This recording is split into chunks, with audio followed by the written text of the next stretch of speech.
naquela época, as rádios de rock eram uma potência. É. Você ia no Rio Grande do Sul, tinha Ipanema, Fluminense no Rio, Pop Rock. 97 aqui já. 97 aqui, logo mais depois das 89. Sim. Mas assim, o Ira, naquela época, esse início do sucesso, o que era? Era um rock mais, não é despretensioso. Sério? Não, vocês tinham uma postura mais séria. Não só a gente. Perante aquela coisa sim. alegre. New Wave e tal. Batatinha frita com chopp, entendeu? não é. O Kid Vinil, que também era genial. João Penca entendeu? e seus miquinhos Era amestrados. outra Kid vibe. Abelha. Era aquela coisa mais carioca.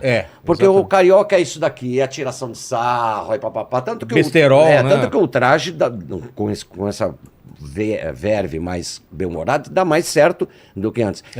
Mas o Ira faz parte de um momento que, depois dessa coisa que abriram os caminhos, como O Orelha. Ele tá pensando... Eu treinei bastante, Não adianta, cara.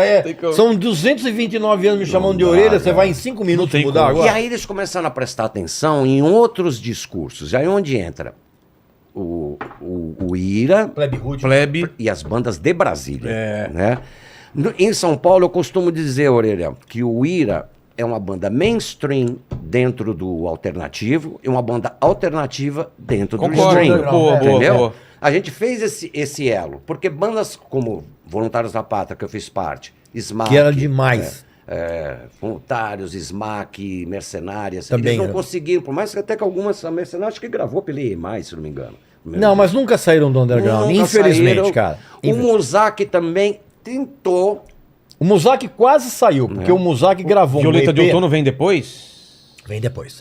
O Muzak, ele gravou na EMI um EP que foi muito bem e gravou na mesma época da Plebe Hood. Só que na hora de injetar a grande divulgação, a Plebe Hood recebeu, por uma série de circunstâncias, Sim, produzido pelo Herbert. produzido pelo Herbert, exatamente. Tal. Então aí a EMI trabalhou mais a Plebe Hood do que o Muzak. Mas E também tem um isolacionismo paulista. Sim, Sempre. tinha também. Porque Tinha lá em Rio de Janeiro, a sede das gravadoras era no Rio. e das rádios também. Também. Rádios, televisões e gravadoras. Era tudo no mesmo? Rio. Se você não ia lá no Baixo Leblon de madrugada, cheirar Fazer o cocaína network, e beber com os caras, vamos falar português, claro. Tava não ia fora. pra frente. Em alguns casos até tem conluio, viu? Conluio carnal, garoto. Entendeu? Bebi e falei. Entendi. Não vou citar nomes. Conhecimento bíblico. Exatamente. Entendeu? Exatamente. Tinha muito isso. E como que o Ira... Por que vocês acham que o Ira furou isso? Porque era meio inevitável? Não, O som era muito bom, as letras eram muito boas. Será que não tinha também uma necessidade do público de alguma coisa mais séria, uma coisa diferente? Sim, Acho que sim, tinha, porque tinha muita gente que, na época, a gente adorava pós-punk. Tanto que essas bandas mais, não digo engraçadinhas, mas mais hedonistas, vamos falar assim, elas acabam também sucumbindo. Certo, elas têm uma vida mais Plebe curta. Hood, ao Ira, ao Legião Urbana, entendeu? Paralamas. Você tinha uma vertente, vou tentar resumir de uma maneira. Sim, Você tem uma vertente ligada à New Wave colorida sim. e tinha uma vertente ligada ao pós-punk inglês.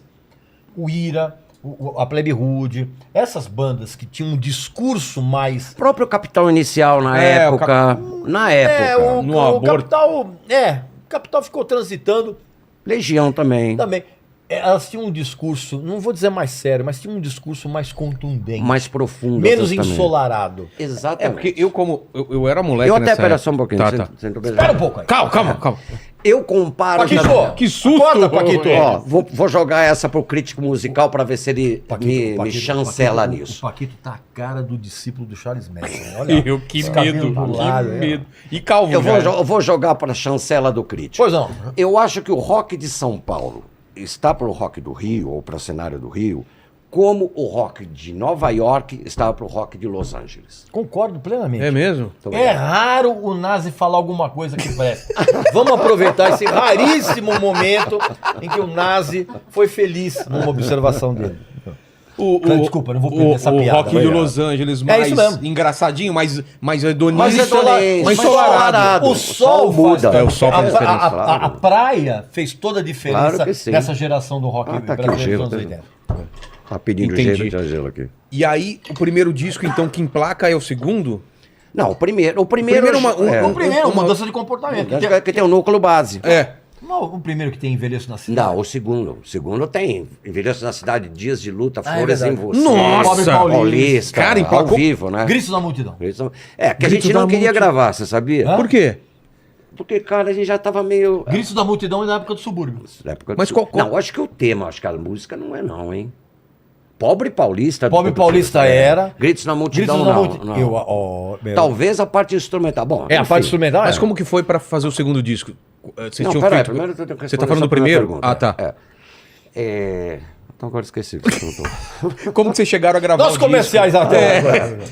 Como que foi Não, pra... como a gente gravou, o Ira estava encostado na gravadora. Vamos falar o português, Encostado claro. no quê? Temos interesse, Porque, ó, mas... A Warner contratou uma leva de bandas Depois aqui de não São sabia o Paulo. que fazer. O Peninha, Pra não perder... o Peninha, nosso querido Peninha, beijo Peninha. Peninha Schmidt. Ele ia ver os shows que na época a gente fazia no Lira Paulistana, na sessão da meia-noite. Que foi a permissão que o Lira Paulistana, da Vanguarda Paulista, que olhava pra gente assim, esses Quem são esses roqueiros caras? fedidos, cantando essa música do imperialismo, que era assim que eles pensavam, É tá? mesmo? Toda a esquerda pensava assim, numa boa. O nazi pulando no palco. parecia Enfiando a um- cabeça no bumbo. Enfiando a cabeça no bumbo. Parecia um gelo Biafra. Aí, Biafra.